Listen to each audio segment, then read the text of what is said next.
Vamos al libro de Gálatas, capítulo 4. Quiero leer un versículo que luego vamos a estudiar un poco más profundo. Gálatas, capítulo 4. Libro de Gálatas, capítulo 4. Vamos a leer un versículo y luego vamos a orar y ahí vamos a entrar en el tema. ¿Ok? Gálatas, capítulo 4, ¿están ahí? Verso 19. Pablo dice: hijitos míos, por quienes vuelvo a sufrir dolores de parto, y luego dice, hasta que Cristo sea formado en vosotros. El deseo de Pablo, el anhelo de Pablo y el fin de cada creyente es ser formado a la imagen de Jesucristo. Oremos. Padre, gracias por esta tarde. Gracias, Padre, por el frío, que es una demostración de tu poder, de la sabiduría en la creación. Gracias, Padre, por tus bondades, tu misericordia y tu clemencia. Gracias por darnos esta oportunidad como matrimonios de reunirnos en tu nombre y escuchar tu palabra. Te pido que nos hables, te pido que nos enseñes, te pido que podamos aprender, pero no solamente con el fin de acumular más conocimiento, sino que tengamos, Señor, la verdad y la luz para ser transformados. Cada uno de nosotros, cada matrimonio acá, vive diferentes dificultades, enfrenta diferentes situaciones, está en diferentes niveles de crisis. Mucho de ello se debe a esto, precisamente, al temperamento. Mientras ignoremos esto, Señor, seguiremos en una seguidilla interminable de conflictos. Pero te pido que nos enseñes, que tu palabra nos hable esta tarde. Lo pido en el nombre de tu Hijo Jesús. Amén. Bueno, para los que estuvieron la sesión anterior, me imagino que recuerdan cuál era su temperamento, ¿cierto? Hicimos un test, contestaron ciertas preguntas y se acuerdan de su temperamento. ¿Sí? ¿Sí o no? Sí. ¿Cuál era tu temperamento? ¿Cuál es tu temperamento, César?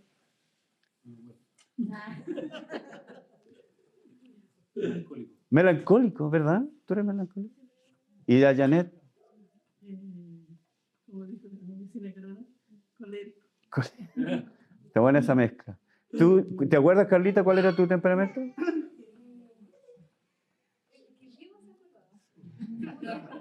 Diego, la Carlita sabe, va a decir. Bueno, Esteban, ¿cuál es tu temperamento? Colérico con un poco de sanguíneo. Uy, uy, uy. Pobre Elizabeth. Elizabeth, ¿cuál es el tuyo?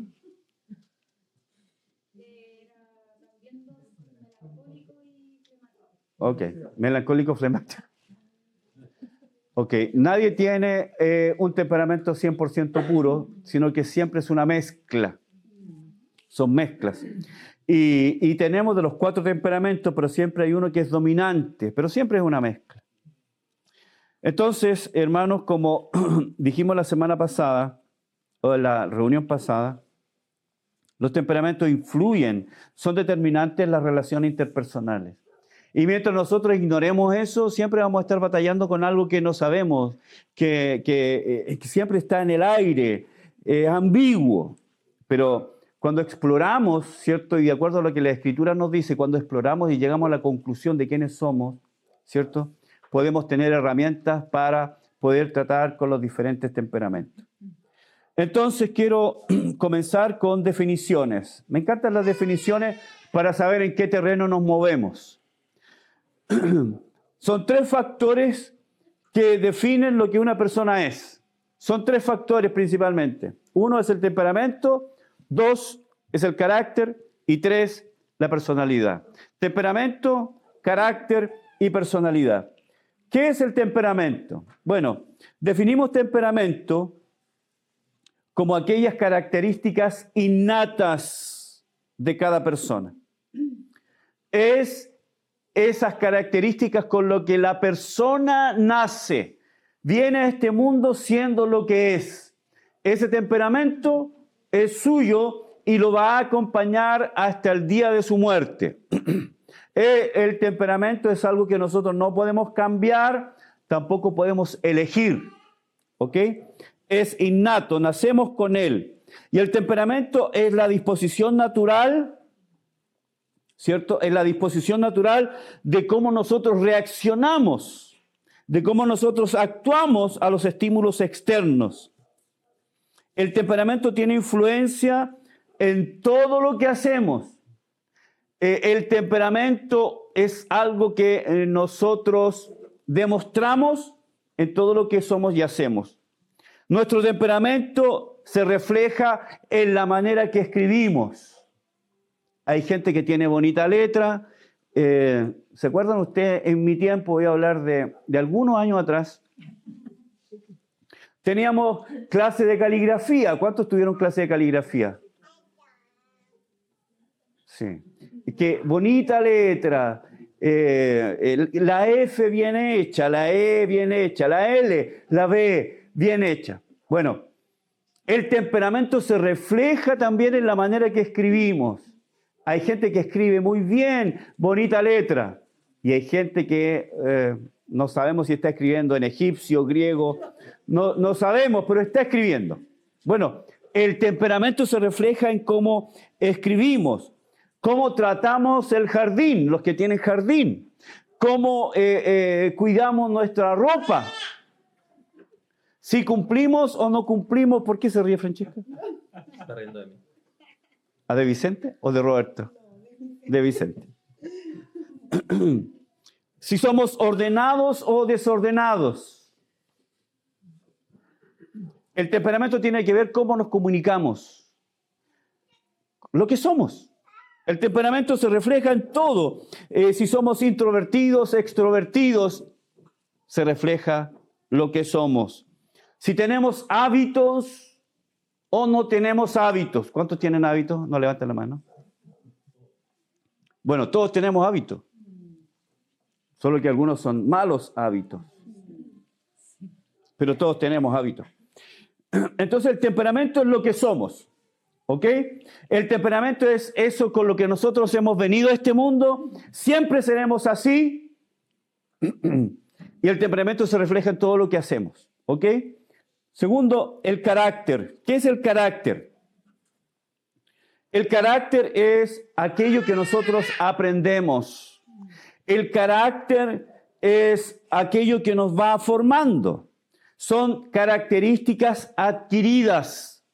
Esto es algo que se adquiere.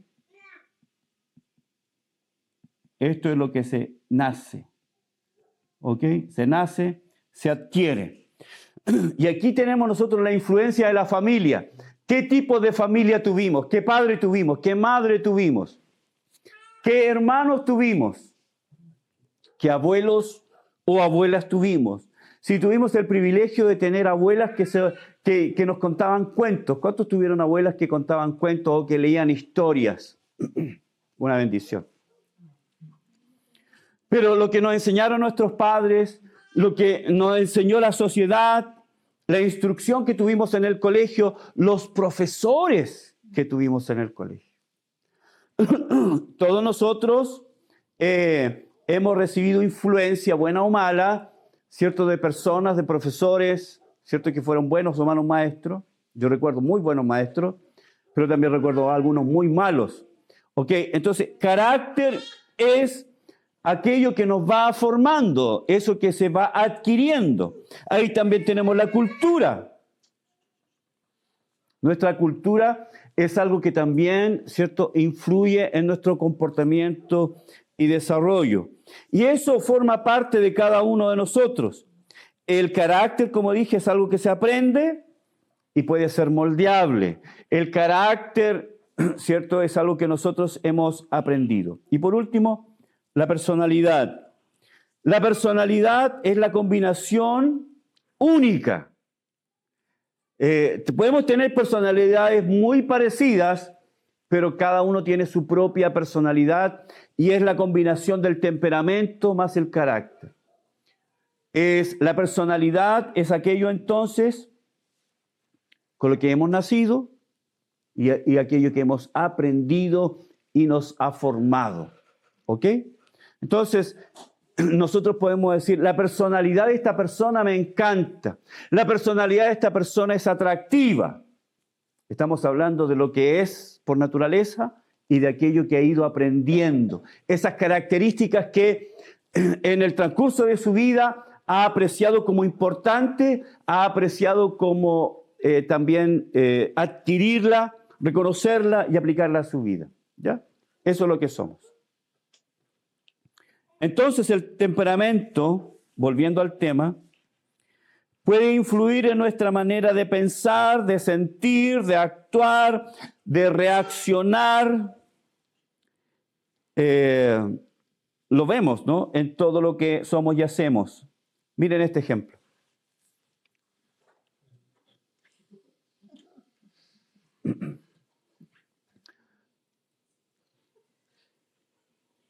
Dos personas que viven juntas, dos personas que se aman, pero que diferentes son.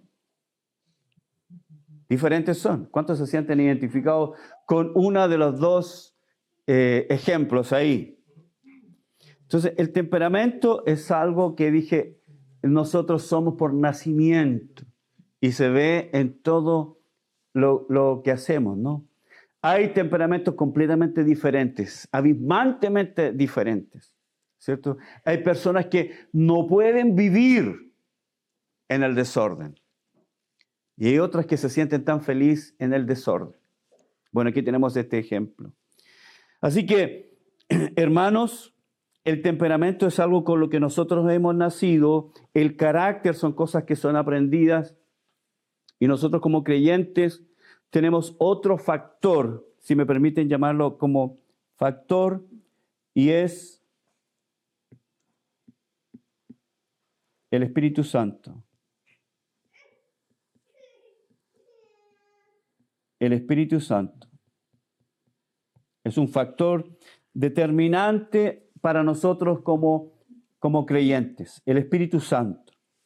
Así que podemos aprender a controlar, a modificar, a potenciar, a tener control, dominio propio sobre ciertas actitudes que no reflejan el carácter de Cristo, y eso es lo más importante.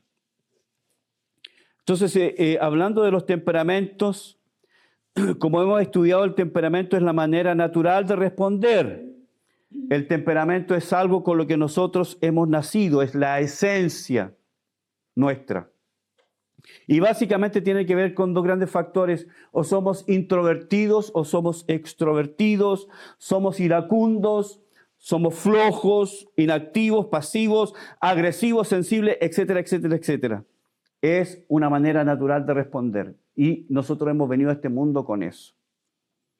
Ahora, en el matrimonio es donde esas diferencias se acentúan y se ven. Ustedes saben que en el noviazgo es todo bonito, todo agradable. Esta persona, no hay nadie más simpática que esta persona. Oh, qué encantador es Robertito. Estoy tan enamorado de Robertito, pero no saben con qué chichitas se están curando. En el matrimonio es donde estas diferencias se manifiestan y se enfrentan, se confrontan.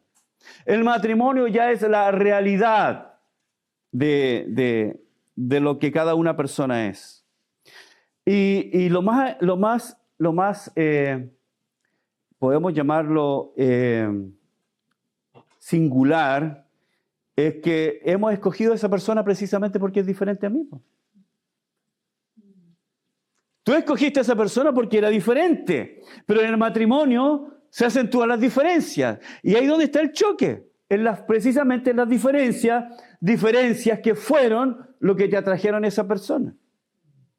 ¿Cierto? Si tú tienes un temperamento introvertido, ¿cierto? Pocas palabras, reflexivo, Te encantó una persona que es extrovertida, que es chistosa, que es el alma de la fiesta, y tú lo buscaste precisamente por eso. Pero después en el matrimonio, ¿cierto? Estás viendo que esa persona ya no te gusta tanto, que de repente se le pasan las tallas, que es muy tallero, que jajajaja, y no asume mucho las responsabilidades precisamente porque es diferente. Entonces, es muy paradójico que aquellas cosas que nos atrajeron después en el matrimonio son aquellas cosas que después son el factor del conflicto. Ahora, tenemos que ser honestos, tenemos que ser muy honestos y reconocer que todos nosotros, en diferentes niveles, diferente intensidad, diferentes áreas, estamos en conflicto en nuestro matrimonio. ¿Cierto? Tenemos que aceptar eso porque las personas, con la persona que tú te casaste, es un pecador. ¿Sí? Amén. Sí. Y una pecadora. Amén. Amén. Amén. Amén. Gloria a Dios. Entonces tenemos que entender que cómo nosotros podemos, ya que estamos en esto, ¿cierto? Y el matrimonio es el lugar donde se manifiestan estas diferencias. Aquí vemos a esta mujer espantada, porque si vemos de aquí para allá todo ordenado en su lugar, limpiecito ella misma, pero acá tenemos este otro lado, calcetines por acá, poleras por acá, todo un desorden, todo es un caos. Mira, seguramente que esa copa tiene hasta hongo ahí, porque no ha llevado esa taza, ese vaso en semana a la cocina. No muy lejos de la realidad a veces, ¿no?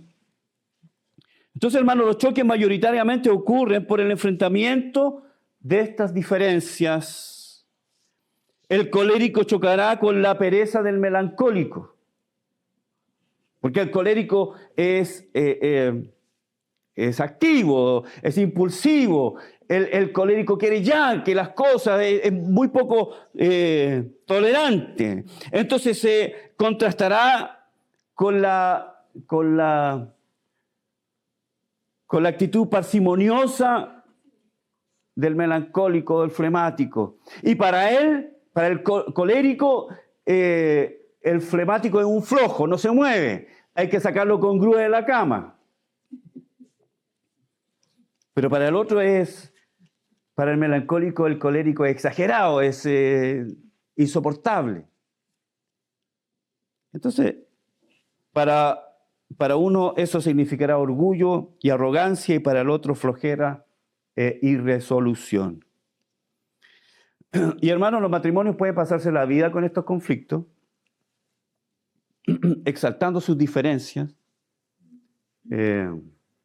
encarándose estas diferencias.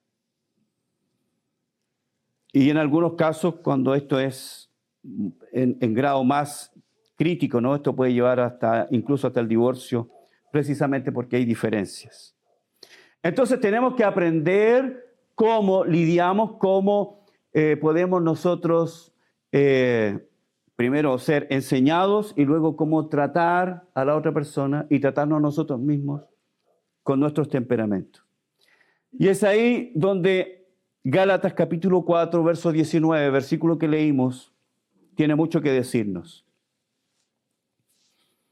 De acuerdo a Tim LaHaye, dice lo siguiente. Él dice, el temperamento está basado en la materia prima con la que hemos nacido.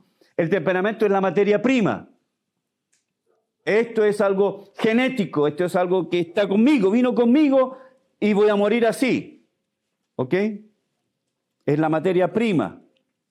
Por consiguiente, sigue diciendo LaHaye, mientras mayor sea la madurez espiritual adquirida por un cristiano, ¿cierto?, más difícil será diagnosticar su temperamento básico. Él dice que ahora que somos cristianos, ahora que hemos nacido de nuevo, tenemos un factor determinante, un plus diferente al que tiene el mundo, ¿cierto? Porque ya no solamente es el carácter, sino que ahora nosotros tenemos el Espíritu Santo.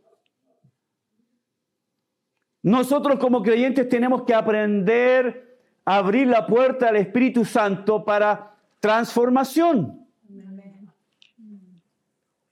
Pablo lo dice en Romanos 12 claramente, no os conforméis a este siglo, sino que sino que, sino transformados. Transformación, cambio. Nadie puede decir, es que yo soy así. Claro, eres así.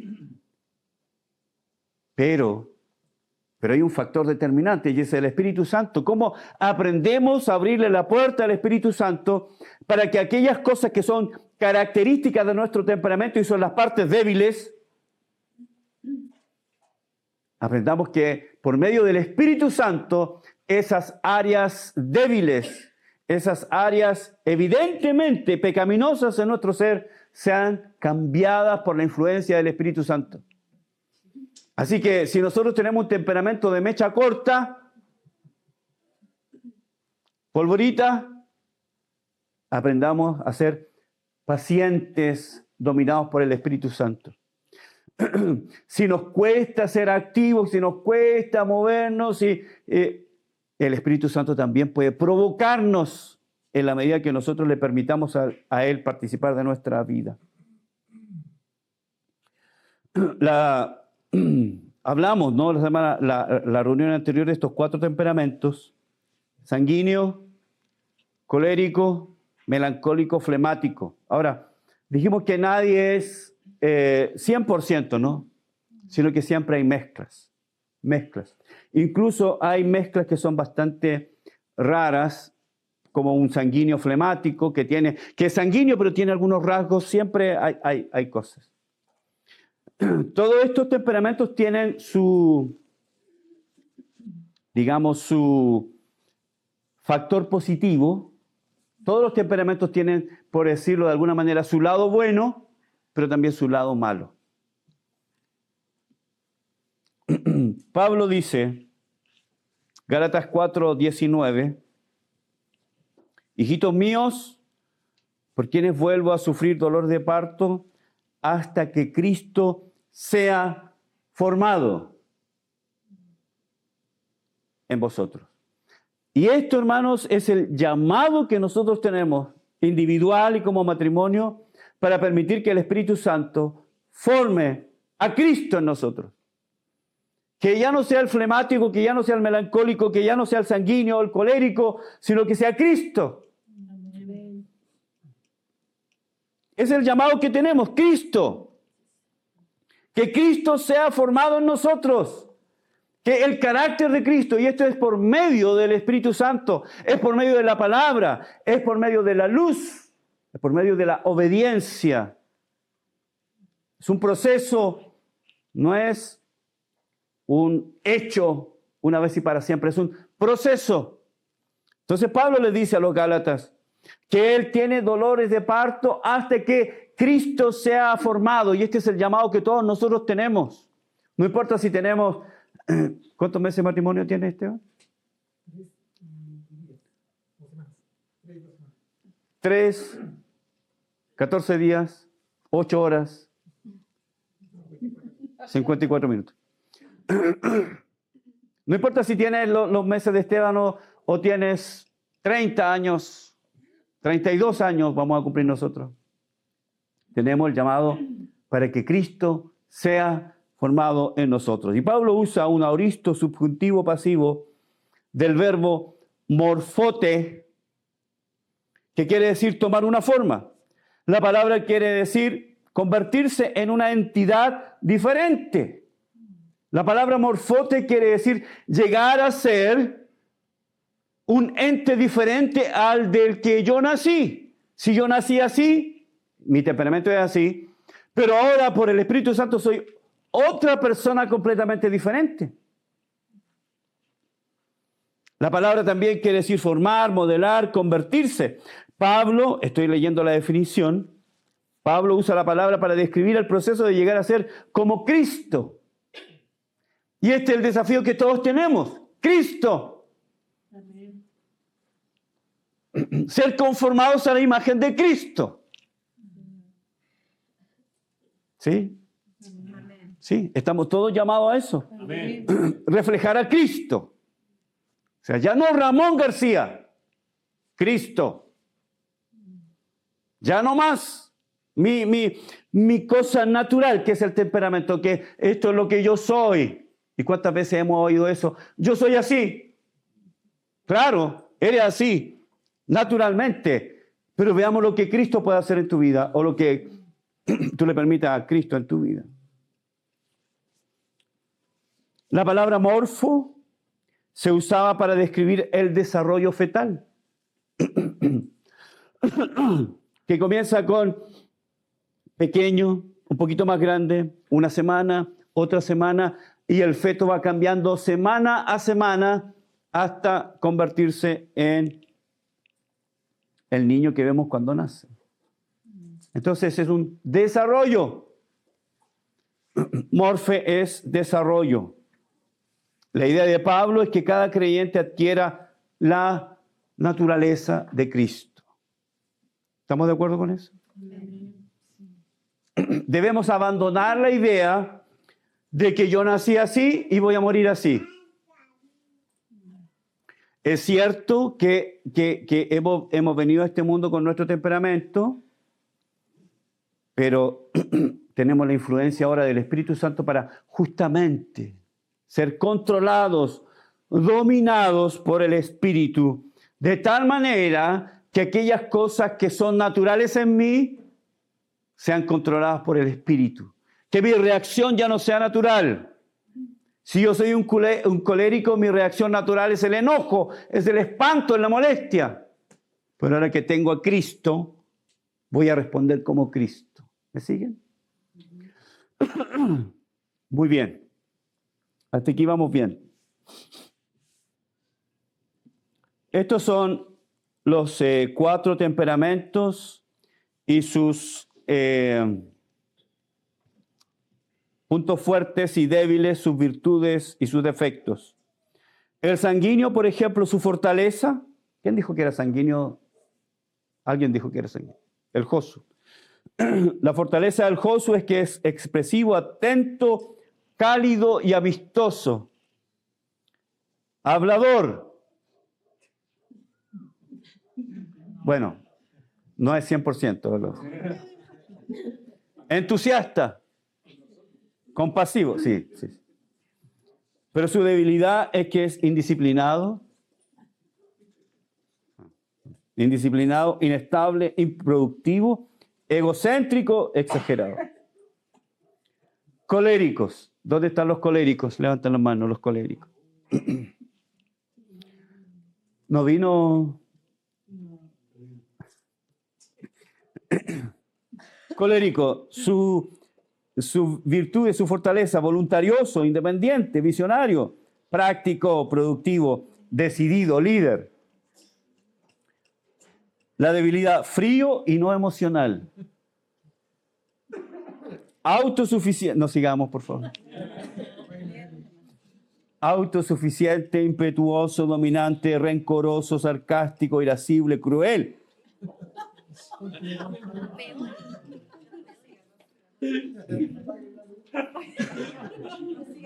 ¿Alguien se va a cambiar de iglesia después de esto? Cruel. Melancólico.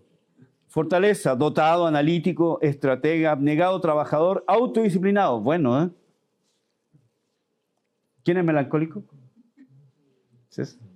La Ceci. La debilidad es que es variable, autocentrado, propenso a persecución, se persigue solo, vengativo, susceptible, teórico, insociable, crítico, negativo. El flemático, fortaleza, es tranquilo, confiable, objetivo, diplomático. El Diego no es flemático, ¿tú? Diplomático, el Diego. Eficaz y organizado, práctico, humorista, calmado y plácido. Debilidad sin motivación, moroso, egoísta, mezquino, autoprotector, indeciso, cobarde y ansioso. Bueno, virtudes, defectos. ¿Qué?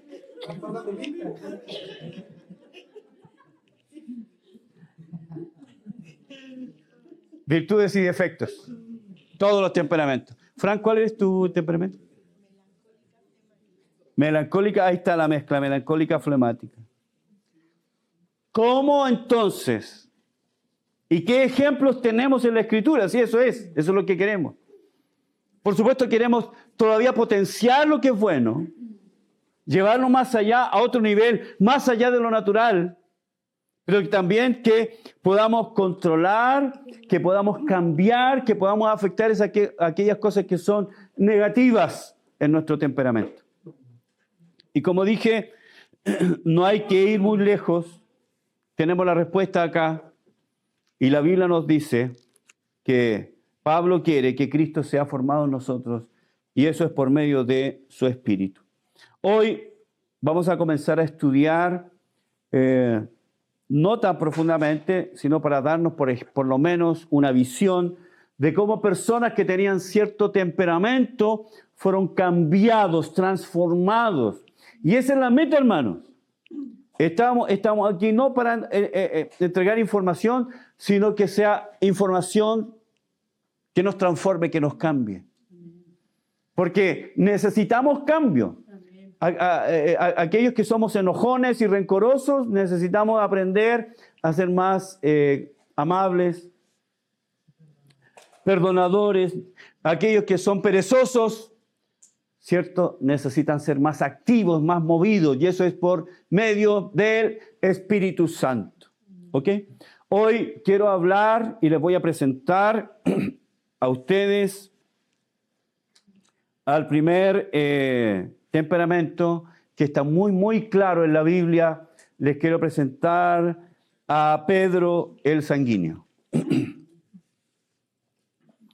Pedro el Sanguíneo, el apóstol Pedro, es el claro ejemplo de un sanguíneo, de alguien que tiene un temperamento sanguíneo. ¿Por qué sanguíneo?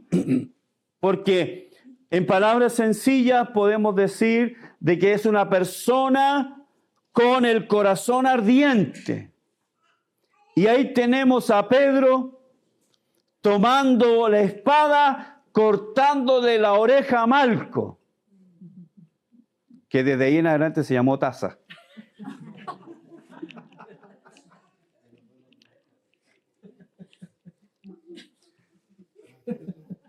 Porque quedó con una oreja, eso es el chiste. Tenemos a Pedro entonces, el sanguíneo, el corazón ardiente. Eso es lo que quiere decir la palabra sanguíneo, impulsivo.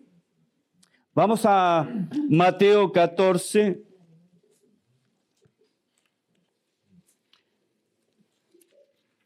¿Qué pasa acá con este sanguíneo, impetuoso, impulsivo? Ustedes saben que después de Cristo, quien más habla en los libros históricos del Nuevo Testamento es Pedro. Entonces tenemos una característica acá. Es impulsivo, rápido para hablar. Mateo 14, 28. Jesús anda sobre el mar. Ustedes se acuerdan, ¿no? ¿Se acuerdan? Bien. Ya, Jesús estaba andando sobre el mar. Verso 27, se acerca a los discípulos. Entonces tuvieron miedo, dijeron un fantasma. Todos dijeron, todos estaban asustados. Verso 27, pero enseguida Jesús les habló diciendo, tened ánimo, yo soy, no temáis. Soy yo, les dijo a todos.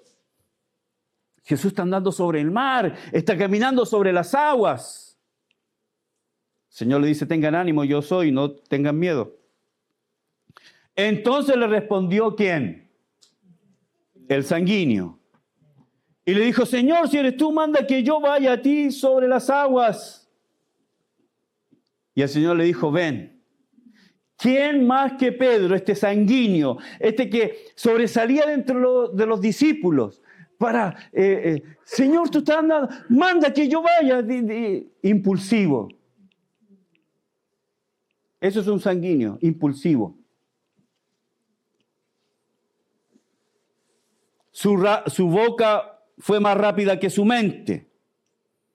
Un sanguíneo es una persona que es muy, muy poco analítico, muy poco dado al autoexamen. Habla rápido, después piensa.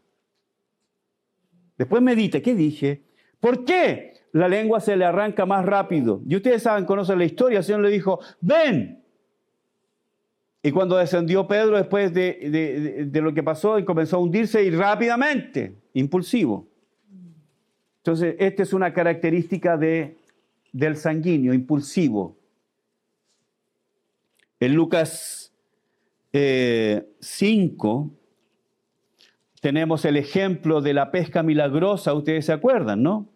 Esta es otra característica de los sanguíneos, que son personas que no tienen miedo, no son temerosas, muy dado o muy poco dado a las inhibiciones.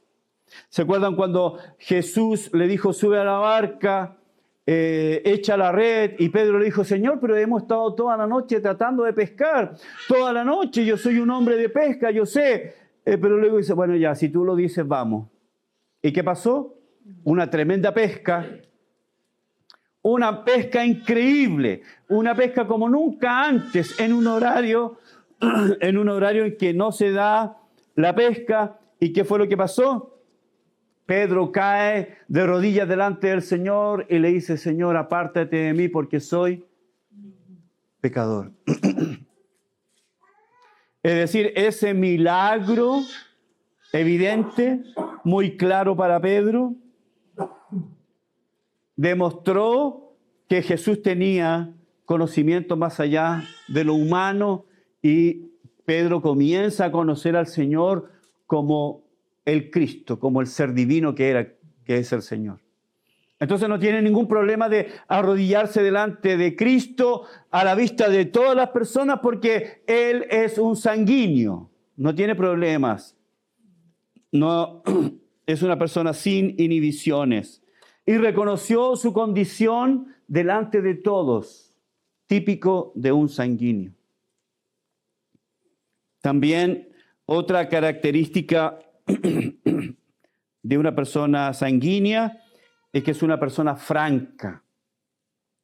Pedro decía las cosas de frente, como dije, no tenía problemas con las palabras, hablaba más rápido de lo que pensaba, era una persona franca.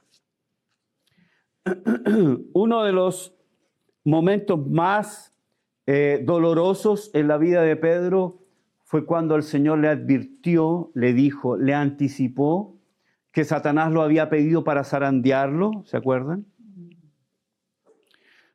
Y que en esa prueba en la que el Señor iba a permitir en su vida, ¿cierto?, le iba a ser zarandeado. Pero el Señor le prometió orar por él para que su fe no fallara. Pero las palabras de Pedro están llenas de arrogancia, están llenas de orgullo, están llenas de confianza en sí mismo, que es una característica del sanguíneo. Y le dice, Señor, aunque todos te fallen, yo no te fallo.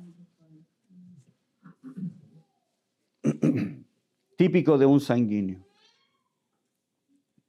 Pero él se sintió presionado por las circunstancias, ¿se acuerdan? Que después el Señor fue apresado, fue llevado de allá para acá, y Pedro seguía a Jesús, y las personas ahí alrededor le decían, pero tú estabas con él, tú hablabas con él, yo te vi cuando él predicaba, tú estabas con él. No, yo no estaba con él. Sí, tú decías esto, hasta que finalmente Pedro tiene que usar palabras muy duras, ¿cierto? Llegando a la blasfemia. Si nosotros estudiamos las palabras que usa el griego, es como si Pedro hubiera usado palabras de maldición contra Cristo. Así como yo no conozco a ese, yo nunca he estado con ese. Entonces es una característica de un sanguíneo, porque habla más rápido de lo que piensa. Para él, seguramente, en su oficio anterior de pescador, él seguramente usaba un vocabulario y palabras ofensivas, ¿cierto? Palabras, literalmente garabatos. Entonces, para él fue fácil retroceder en su vida y usar esas palabras, pero ahora contra Cristo. Y cuando la profecía se cumplió, cuando él finalmente blasfemó contra Cristo, ¿cierto? Y oyó que el gallo cantó, la Biblia nos dice que él lloró amargamente.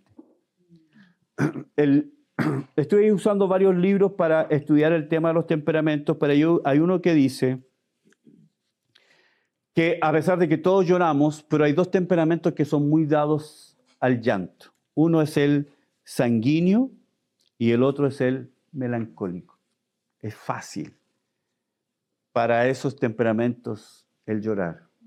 Qué increíble que el sanguíneo que sea tan fuerte y así también sea tan bueno para llorar.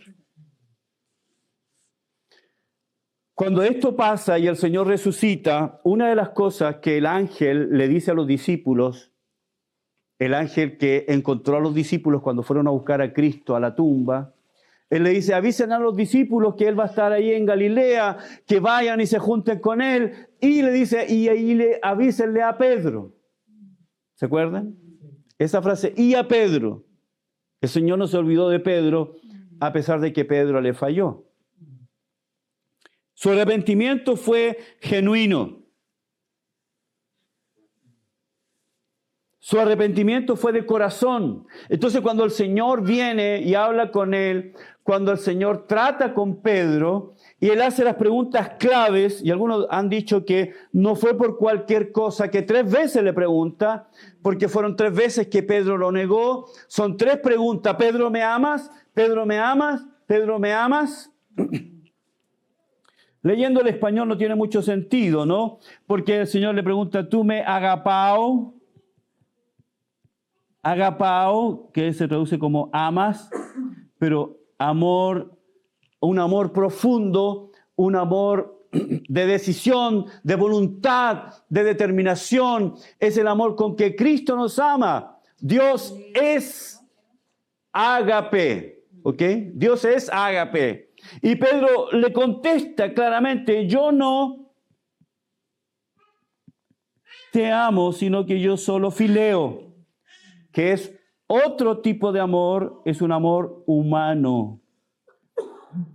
Entonces cuando Pedro le dice y responde con honestidad, le dice, sí te amo, claro que te amo, pero no te amo con el amor profundo, con el amor que yo debería amarte. Entonces tenemos acá la sinceridad de Pedro, la honestidad. Ya él no está alardeando de sí mismo, de sus capacidades.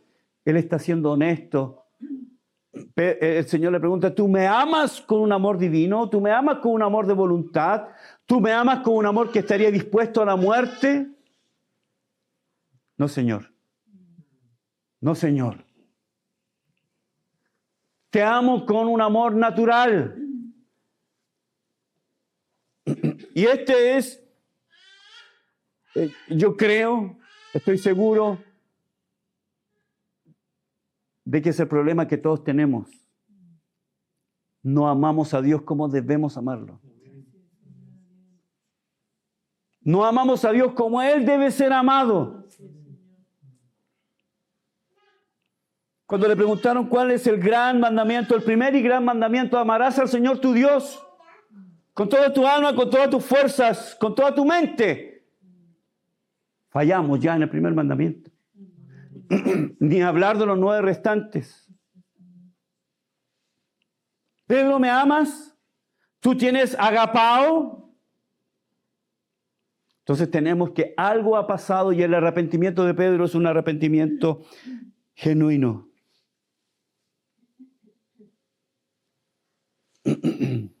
Y eso también nos muestra una característica del sanguíneo que es su inestabilidad, propio de su autoconfianza desmedida. Es inestable. No, Señor, si todos te fallan, yo no te voy a fallar. Aunque todos te niegan, yo no te negaré. Si tengo que morir contigo, moriré. Pedro, el Señor le dice, yo sé que me vas a negar.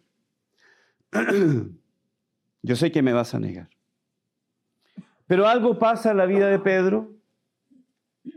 Hechos capítulo 2.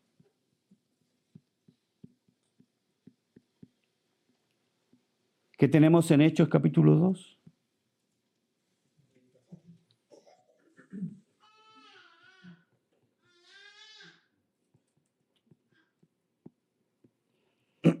Pentecostés, algo pasa en la vida de Pedro y es algo que debe pasar en la vida de todos nosotros.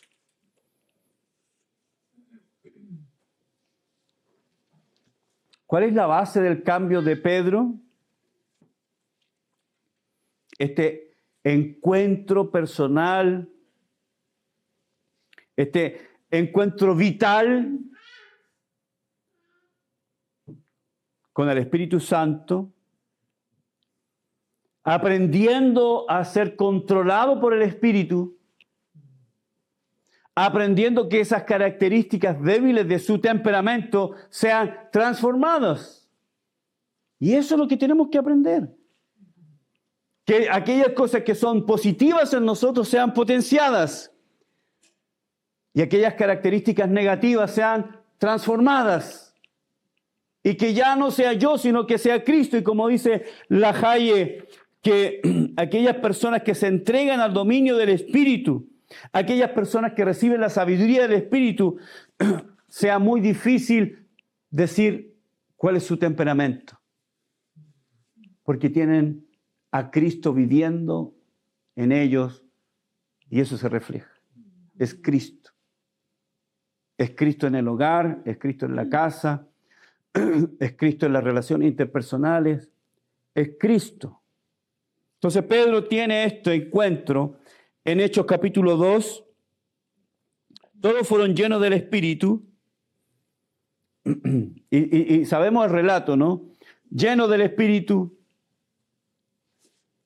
que fue una sorpresa para todas las personas que estaban ahí, de diferentes nacionalidades, de diferentes lenguajes, idiomas, y fue tremendamente sorprendente oírlos hablar de las bondades de Dios en su propio idioma. Una obra del Espíritu. Escucharon hablar de las bondades de Dios en su propio idioma, una obra poderosa de Dios. Entonces, desde ese momento, Pedro no fue perfecto. Perfecto. No fue perfecto, pero se inició un camino a la transformación. Y Pedro fue aprendiendo a sujetarse al Espíritu, a ser dominado por el Espíritu. Necesitamos entregar el dominio de nuestra vida al Espíritu Santo. Vamos a Hechos, capítulo 4, para que leamos solamente una frase. Hechos, capítulo 4.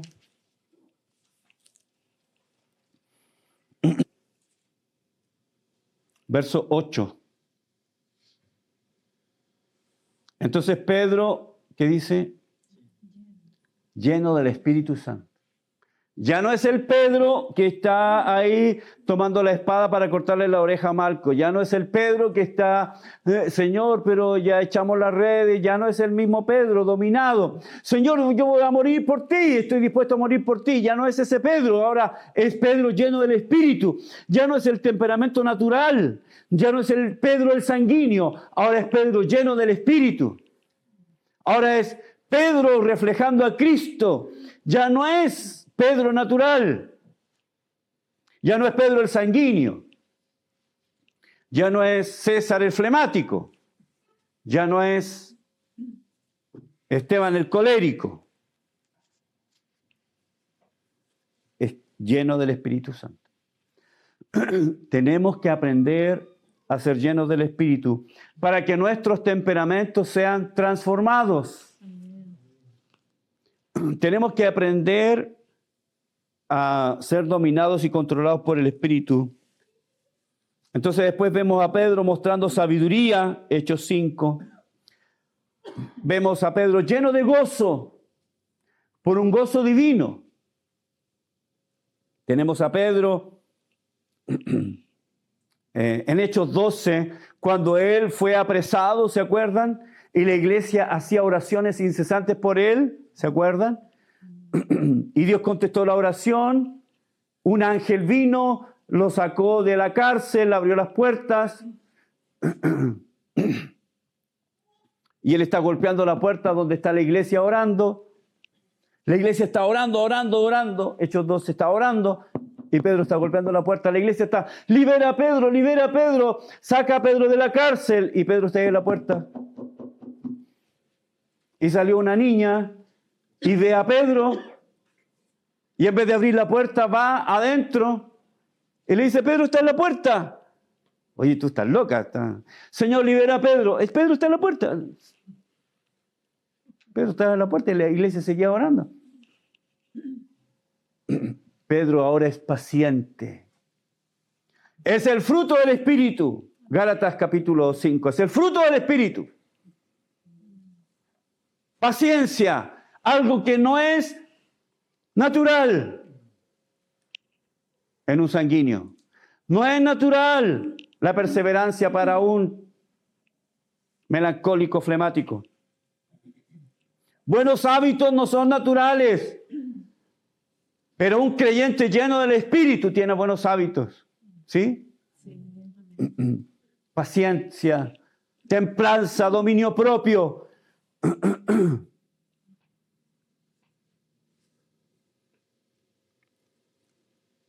Otra evidente manifestación del Espíritu en la vida de Pedro es lo que ocurrió en Gálatas, y ahí vamos, Gálatas.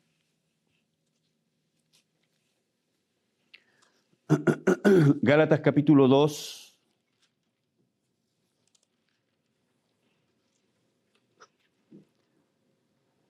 Once.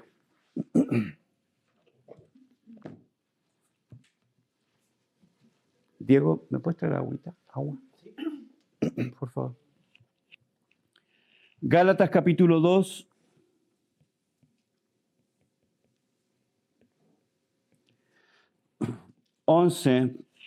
Pero dice, cuando Pedro vino a Antioquía, le resistí cara a cara porque era de condenar. Pablo está escribiendo esta carta.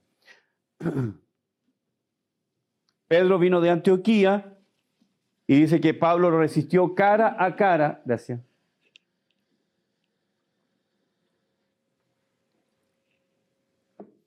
Porque la actitud de Pedro era de condenar, dice.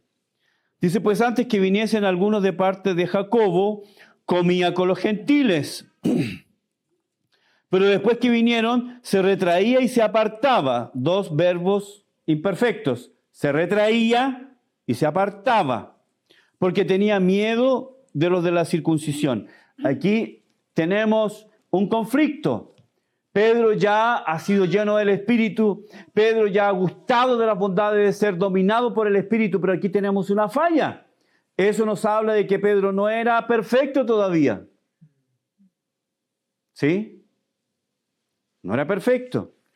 Dice que él tuvo miedo de los de la circuncisión. ¿Por qué? Porque Pedro, antes que llegaran los de la circuncisión, podemos llamarlos los judaizantes, fariseos, los que exaltaban la ley, Pedro dice que comía con los gentiles, algo que estaba explícitamente prohibido para un judío. Un judío no podía hablar, no podía tocar, no podía tener ninguna relación con un gentil para no contaminarse. Pero tenemos a Pedro acá comiendo, y seguramente comiendo cosas que comían los gentiles, que no comían los judíos. Tal vez estaban comiendo marisco, estaban comiendo unas costillitas, estaban unas costillitas de chanchito, unas prietas ahí. Entonces Pedro está ahí comiendo con ellos y empiezan a llegar los de la circuncisión y se comenzó a apartarse. Yo no tengo nada que ver con ellos. Y Pablo le dice, tú eres hipócrita. Y Pablo lo encaró, verso 14. Pero cuando vi que no andaban rectamente conforme a la verdad del Evangelio, y aquí Pablo es tan duro con él, porque la actitud de Pedro no era solamente que estaba comiendo con los gentiles. La actitud de Pedro era contra el Evangelio. Aquí no era una cuestión de menú. qué es lo que se puede comer o no comer, sino que la actitud de Pedro era contra el Evangelio. Y Pablo está aquí defendiendo la pureza del Evangelio. Lo que estaba haciendo Pedro era manchar el Evangelio. Pablo no lo soporta.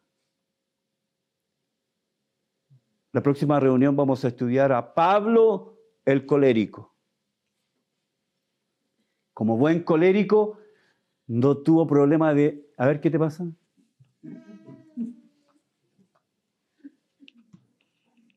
Aquí tú estás jugando con la pureza del Evangelio, mi amigo, y con eso no se juega. Y mira lo que dice. Dije a Pedro delante de todos,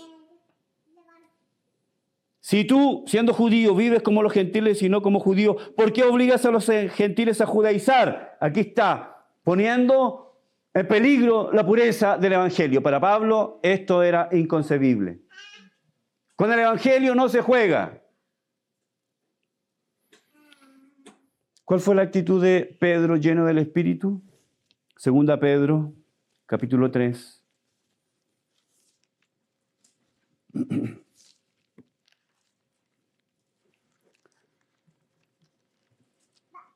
Segunda Pedro, capítulo 3, 15. Tened entendido que la paciencia de nuestro Señor es para salvación, como también nuestro amado hermano Pablo. Aquí Pedro llama a Pablo amado hermano. No se refiere a él como de manera despectiva, peyorativa, como que, ¿qué se cree este llamarme la atención a mí? ¿No sabe que soy el primer papa?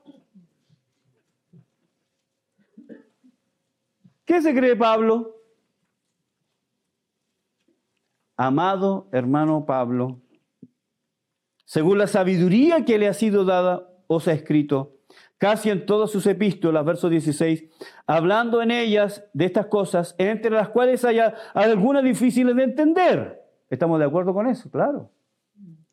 No es fácil en unas partes leer a Pablo. Y luego dice, las cuales los indoctos e inconstantes tuercen como también las otras escrituras para su propia perdición. ¿Qué es lo que está diciendo Pedro? Nuestro amado hermano Pablo, que tuvo a bien corregirme y sacarme de mi error. Esto, hermanos, es imposible para un sanguíneo. ¿Qué se cree este? Un sanguíneo no responde así. Hermanos, no es natural para un sanguíneo responder con humildad, pero es natural para alguien dominado por el Espíritu ser humilde. Esto es un temperamento dominado por el Espíritu. Por eso, hermanos, tenemos que aprender, y de eso se trata, que el temperamento es algo con lo que nosotros hemos venido a este mundo. Es natural que seamos coléricos, es natural que seamos flemáticos, es natural que seamos el temperamento que somos y hemos venido. Pero ahora que el Espíritu Santo, ahora que tenemos la Escritura, ahora que tenemos la iglesia, ahora que tenemos la luz, ahora que tenemos la verdad, el ministerio del Espíritu Santo es dominarnos. Ahora ya no soy yo el sanguíneo, ahora yo soy viviendo el fruto del Espíritu. Cristo en mí, en mis relaciones interpersonales, en la iglesia, en la familia, en la casa, en el matrimonio. Como dije, los choques mayoritariamente son producto del temperamento. Los temperamentos chocan. Precisamente fueron aquellos temperamentos que se atrajeron. Pero ahora en el matrimonio, estos chocan, ¿cierto? Y producen los conflictos. ¿Qué es lo que tenemos que hacer o aprender a hacer? Yo tengo que aprender a ser dominado por el Espíritu. Lléname, Señor. Efesios 5:18, Pablo dice, no os embriaguéis con vino en el cual hay disolución, antes bien, sed llenos. Es un imperativo presente activo del verbo sed llenos. constantemente, permanentemente. Entonces tenemos a un sanguíneo que fue transformado por el Espíritu Santo, un sanguíneo que evidenció el carácter de Cristo antes de su temperamento. Y esto es algo a lo que todos nosotros estamos llamados, cada uno de nosotros. Próxima reunión vamos a estudiar a Pablo el colérico y cómo él fue transformado por el poder del Espíritu Santo. Oremos. Padre, gracias por hablarnos, enseñarnos y mostrarnos ejemplos de vidas transformadas. Y estamos aquí, Señor, individualmente y también como matrimonio, para pedir que nos transforme, Señor. Tú nos has dado el temperamento desde nuestro nacimiento y te agradecemos por él, pero te pedimos que aquellas debilidades sean transformadas y nuestras virtudes sean potenciadas. Amén. Y más que eso, poder reflejar a Cristo, que podamos reflejar a Cristo en nuestra vida. Bendice a cada matrimonio acá, ayúdalos en sus conflictos, ayúdalos en sus conversaciones, ayúdalos, Señor, a cada uno. Convierte, transforma y genera en nuestra congregación matrimonios fuertes, que hagan familias fuertes para construir una iglesia fuerte. Bendice a mis hermanos, lo pido en el nombre de Jesús. Amén.